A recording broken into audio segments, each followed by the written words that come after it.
Today, I would like to talk about leadership. Are you a leader or a follower? What makes a good leader? I believe that everybody is both a leader and a follower at different points in time. It just depends on what the goal or mission is. It is also imperative that a leader knows how to be a good follower.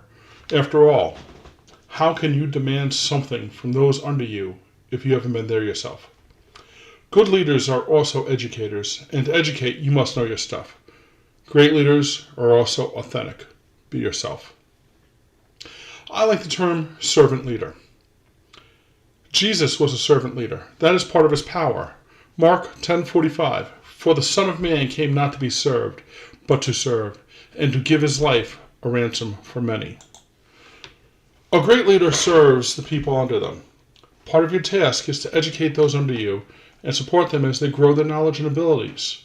You must be there to make decisions, but give those underneath you the opportunity to learn and hone their own leadership skills. Jack Welch, the former CEO of GE, said, "Before you are a leader, success is all about growing yourself.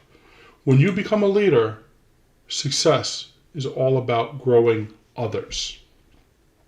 Mother Teresa and Dr. Martin Luther King Jr. are also great examples of servant leadership. They both played down their accolades and turned away praise while supporting those that they tried to help.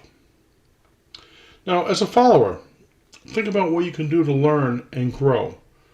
But as a leader, think about what you can do to help those underneath you. Philippians 2:3-4 further supports servant leadership. Do nothing out of selfish ambition or vain conceit. Rather, in humility, value others above yourselves, not looking to your own interests, but each of you to the interest of the others. Leadership also requires the ability to communicate. With communication, it is important to be clear, concise, and visible. Emails and messages are only a small part of communication. Show up in person as often as possible. Let your people get to know you as a person and see that you have skin in the game. Being present and willing to step in shows those under you that you are part of the team and know what you're doing, not just barking orders. The Apostle Paul said in 1 Corinthians 2:4, "My speech and proclamation were not with plausible words of wisdom, but with a demonstration of the Spirit and of power." Think of other great leaders and how they talk to people. Presidents, prime ministers, admirals, generals. They all spoke plainly when necessary and let their presence support their mission.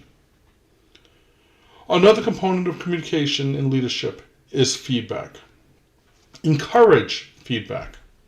Those under you may have a different view on a problem and may see a different way of achieving your team's goal. You don't have to accept their idea, but simply by listening, you have acknowledged their importance to the team and encouraged them to improve themselves. And you might find a better way of doing something. In the world of EMS, there is the idea of a feedback loop, which not only encourages teamwork, it also reduces errors and improves patient outcomes. We make sure everybody on the call is able to point something out to another team member that might have missed, and we also make sure whatever action being taken is within protocol, appropriate, and repeated back to minimize mistakes. If you are a leader, what skills have you developed to improve the performance of your team? If you are a follower, what do you see the leaders around you doing that you like and don't like? I bet those of you who are followers don't like leaders who talk down to you. Nobody likes to be talked down to. Ephesians 4:29. "Do not let any unwholesome talk come out of your mouths, but only what is helpful for building others up according to their needs, that it may benefit those who listen."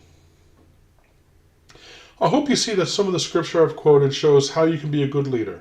Even if you are not religious, please be willing to have an open mind about religious texts. I have found that Jesus, Aaron, Moses, and others in the Bible are great examples of leaders, just like George Washington, Abraham Lincoln, and George Patton were great secular leaders. Let me know what you think. Have a great evening.